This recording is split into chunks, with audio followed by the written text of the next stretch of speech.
ಕೇಳಿಕೊಳ್ಳಿಕ್ಕೆ ನಮ್ಮ ಮುಖ್ಯಸ್ಥರಂತ ನಮ್ಮ ಮಾಲತಿ ರಾಧಾಕೃಷ್ಣರು, ಜಿಲ್ಲಾ ಉಪಾಧ್ಯಕ್ಷರು, ನಮ್ಮ ಯಾದವ್ ಸಂಘದಲ್ಲಿ ಇರುವಂಥವರು, ಮತ್ತೆ ನಮ್ಮ ಸಂಘದ ಕಾರ್ಯದರ್ಶಿಗಳು, ದೊಡ್ಡ ವ್ಯಕ್ತಿಗಳಿದ್ದಾರೆ, ತುಂಬ ಜನ ಇದ್ದಾರೆ. ಮುದುಕೃಷ್ಣನವರಿದ್ದಾರೆ. ಆಗಸ್ಟ್ 11ನೇ ತಾರೀಕು ಕೃಷ್ಣ ಜನ್ಮಾಷ್ಟಮಿನ ನಮ್ಮ ಸಂಘದ ವತಿಯಿಂದ ನಾವು ವಿಜೃಂಭಣೆಯಿಂದ ಆಚರಣೆ ಮಾಡಬೇಕು ಅಂತ ಎಲ್ಲ ನಮ್ಮ ಸಮುದಾಯದ ಮುಖಂಡರು ಎಲ್ಲ ಸಹ ತೀರ್ಮಾನ ಮಾಡಿಕೊಂಡಿದ್ದೀವಿ.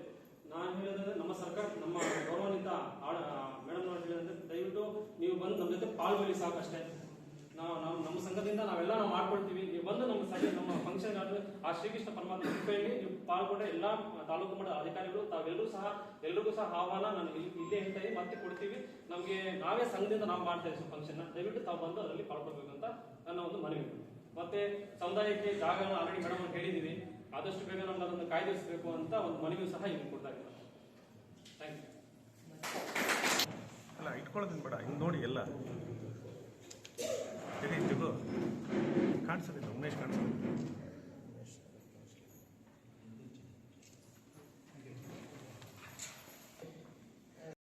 ಹಾಗೂ ಶಾಸಕರು ಹಾಗೂ ಈಗ ಇಲಾಖೆ ಅಧಿಕಾರಿಗಳೆಲ್ಲ ಆಗಿದ್ದಾರೆ. ಎಲ್ಲರೂ ಕೂಡ ನಮ್ಮ ಧನ್ಯವಾದ ತಿಳಿಸುತ್ತಾ, ಏನು ಈ ಮೂಲೆ ಚೆನ್ನೈ ಅಂತ ಹೇಳ್ಬಿಟ್ಟು ಒಬ್ಬ ಮಹಾನ್ ವ್ಯಕ್ತಿಗಳು, ಅವರು ಬಸವಣ್ಣ ಕಾಲದ ಸಮಕಾಲಿಕರು. 1918ನೇ ವರ್ಷ ಇವಾಗ ಅವರು ತಡವಾಗಿ ನಮ್ಮ ಸರ್ಕಾರ ಆದೇಶ ಮಾಡಿ ಜಯಂತಿಯನ್ನು ಹಮ್ಮಿಕೊಳ್ಳಲಾಗಿದೆ. ಆ ಜಯಂತಿಯನ್ನು ನಾವು ನಮ್ಮ ತಾಲೂಕಲ್ಲಿ, ನಮ್ಮ ಡಿಸ್ಟಿಕಲ್ಲಿ ಅಲ್ಪಸಂಖ್ಯಾತರಾಗಿದ್ದೀವಿ. ಆದರೆ ಎಲ್ಲ ಸೌಲಭ್ಯಗಳು ಸಿಗ್ತಾ ಇಲ್ಲ. ಅದು ನಮ್ಮ ಶಾಸಕರು ಗೊತ್ತಿದೆ. ಅದೇ ರೀತಿಯಾಗಿ ನಾವು ಅಂಬೇಡ್ಕರ್ ಜಯಂತಿ, ವಾಲ್ಮೀಕಿ ಜಯಂತಿ, ಕೆಂಪೇಗೌಡ ಜಯಂತಿ ಯಾವ ಥರ ಆಚರಿಸ್ತೀರಾ ಅದೇ ರೀತಿಯಾಗಿ ಆಚರಿಸ್ಬೇಕಂತ ನಮ್ಮ ಎಲ್ಲ ಅಧಿಕಾರಿಗಳ ನಾವು ಮನವಿ ಮಾಡ್ತಿದ್ದೀವಿ. ಅದೇ ರೀತಿಯಾಗಿ ನಾವು ಒಂದು ಸಮುದಾಯ ಭವನ ಕೇಳಿದ್ದು, 3 ವರ್ಷಕ್ಕೆ ಮುಂಚೆನೇ ಕೇಳಿದ್ದು. ಆ ಸಮುದಾಯ ಭವನಕ್ಕೆ ಜಾಗ ಬೇಕು ಅಂತ ಕೇಳಿದ್ದು ಮೇಡಮ್ ಅವ್ರನ್ನ. ಅದ್ರ ಬಗ್ಗೆ ಏನೋ ತಲೆ ಕೆಡಿಸ್ಕೊಂಡಿದ್ದು ಮೇಡಮ್ ಅವರು. ದಯವಿಟ್ಟು ಅದೊಂದು ನಮ್ಮ ಸಮುದಾಯ ಭವನಕ್ಕೆ ಒಂದು ಎಕರೆ ಜಾಗ ಕೊಡಿ. ಈ ಸಂದರ್ಭದಲ್ಲಿ ಅವರ ಮನವಿ ಮಾಡ್ತಾ ಇದ್ದೀವಿ. ತಾಲೂಕು ದಂಡಾಧಿಕಾರಿಗಳು ಹಾಗೂ ಶಾಸಕರು ಮನವಿ ಮಾಡ್ತಾ ಇದ್ದೀವಿ. ಈ ಒಂದು ಜಯಂತಿಗೆ ಒಂದೇ ಸಮುದಾಯದವರು ಅಂತಲ್ಲ, ಎಲ್ಲರೂ ತಾಲೂಕಿನ ಎಲ್ಲ ಮುಖಂಡರು ಬರಬೇಕು. ಎಲ್ಲ ಒಂದು ರೀತಿ ಹಬ್ಬದ ಥರ ಆಚರಿಸಬೇಕು ಅಂತ ಹೇಳ್ಬಿಟ್ಟು ನಾನು ಮನವಿ ಮಾಡ್ತಾ ಎರಡು ಮಾತುಗಳನ್ನ ಅವಕಾಶ ನೀಡಿದೆ. ತಮ್ಮೆಲ್ಲರಿಗೂ ಬಹಳ ಹಿಂದೆ ಆಯಿತು ಅಂತ ಅಂದ್ಕೊಳ್ತೀವಿ.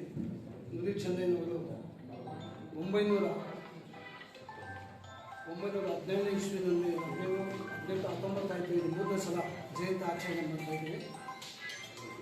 ಮುಖ್ಯವಾಗಿ ಡಾಕ್ಟರ್ ಯುವಕಲಾ ಶಶಿಧರ್ ಮೇಡಮ್ನವರು ಈ ತಾಲೂಕಿನ ಶಾಸಕರು ಹೆಚ್ಚಿನ ಒತ್ತಡ ಕೊಟ್ಟು ಓದ್ಸಲ ಕೂಡ ಅವರ ಗೌರವ, ಅವರ ಘನತೆ ಎಲ್ಲ ಕೂಡ ಸಿಕ್ಕಿದೆ ನಮಗೆ. ಅದೇ ರೀತಿ ಈ ಸಲ ಇನ್ನೂ ಹೆಚ್ಚಾಗಿ ಈ ಒಂದು ನುಲಿ ಚೆನ್ನೈನವರ ಒಂದು ಸಂಘಟನೆಗೆ ಹೆಚ್ಚು ಒತ್ತು ಕೊಟ್ಟು, ಈ ಸಮುದಾಯ ಏನು ತುಂಬ ಹಿಂದುಳಿದಿದೆ ಅವ್ರಿಗೆಲ್ಲರಿಗೂ ಗೊತ್ತಿದೆ, ಮೇಡಮ್ನವರ ಗಮನಕ್ಕೆ ಗೊತ್ತಿದೆ. ಮತ್ತು ಎಲ್ಲ ಆಫೀಸರ್ಗಳು ಕೂಡ ಈ ಒಂದು ನುಲಿ ಚೆನ್ನೈನವರ ಗುಂಪು ತಾಲೂಕು ಆಡಳಿತದಿಂದ ಎಲ್ಲ ಕಚೇರಿಗಳನ್ನು ತಮ್ಮ ಕಡೆಯಿಂದ ಗಮನ ಹರಿಸಿ ಎಲ್ಲ ಕಚೇರಿಗಳಲ್ಲಿ ಕೂಡ ಆಚರಣೆ ಮಾಡಬೇಕು ಅಂತ, ಮತ್ತು ಇಒ ಸಾಹೇಬರಲ್ಲಿ ಕೂಡ ಒಂದು ಎಲ್ಲ ಗ್ರಾಮ ಪಂಚಾಯತಿಗಳಲ್ಲಿ ಕೂಡ ಈ ಒಂದು ಆಚರಣೆಯನ್ನು ಮಾಡಬೇಕಂತ ಹೇಳಿ ತಾಕೀತು ಮಾಡಬೇಕಂತ ನಮ್ಮ ಮನವಿ.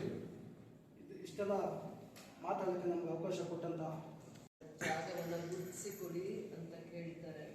ಅದು ಒಂದು. ಮತ್ತು ಕಾರ್ಯಕ್ರಮದ ಭಾಗವಾಗಿ ಮಾತಾಡಿದಾಗ ಕಾರ್ಯಕ್ರಮನ ಒಂದು ಕಡೆ ಎಲ್ಲ ಅಧಿಕಾರಿಗಳು ಸೇರಿ ಒಂದು ಕಡೆ ಅರ್ಥಪೂರ್ಣವಾಗಿ ಕಾರ್ಯಕ್ರಮನ ಮಾಡೋಣ. ಅದೆಲ್ಲ ರೂಪುರೇಷೆಗಳನ್ನು ನಾವು ಸಂಘದವರು ಮತ್ತು ಭಕ್ತರು ಅದನ್ನು ನಾವು ಮಾಡ್ತಾ ಇದ್ದೀವಿ. ನೀವು ಪಾಲ್ಗೊಂಡು ಸಾಕು ಅಂತ ಹೇಳ್ತಾರೆ. ಸರ್ಕಾರದಲ್ಲಿ ಏನು ಆಲೋಚನೆಗಳಿದೆ, ಸರ್ಕಾರದ ನಿಯಮಾವಳಿಗಳು ಏನಿದೆ, ಅದರ ಜೊತೆಯಲ್ಲಿ ಒಂದತ್ರ ಕಾರ್ಯಕ್ರಮ ಆಗೋದು ಅಂತ ಹೇಳಿದ್ದೇವೆ. ಅದರ ಜೊತೆಯಲ್ಲಿ ನಾವು ಇನ್ನೇನು ಮಾಡ್ಬೋದು ಅಂತ ಸಂಘದ ಪದಾಧಿಕಾರಿಗಳನ್ನ ಅಷ್ಟೇ ಕರೆಸಿ, ಮತ್ತೆ ನೀವು ಇನ್ನೊಂದ್ಸತಿ ಕರೆದು ಇನ್ನೇನಾದರೂ ಬೇಡಿಕೆಗಳು, ಅವಶ್ಯಕತೆಗಳಿದ್ರೆ ಪಟ್ಟಿ ಮಾಡಿಕೊಂಡು ಅವ್ರ ಜೊತೆ ಸೇರಿ ಸಹಕರಿಸಿ ಕಾರ್ಯಕ್ರಮ ಅವ್ರು ಹೇಳೋದ್ರೆ ಒಂದತ್ರ ಅರ್ಥಪೂರ್ಣವಾಗಿರುವಂಥ ಕಾರ್ಯಕ್ರಮ ಆಗಿ ಪೂಜೆಯಲ್ಲಿ ಆ ಕಾರ್ಯಕ್ರಮದಲ್ಲಿ ನಾವೆಲ್ಲರೂ ಭಾಗಿಯಾಗೋಣ.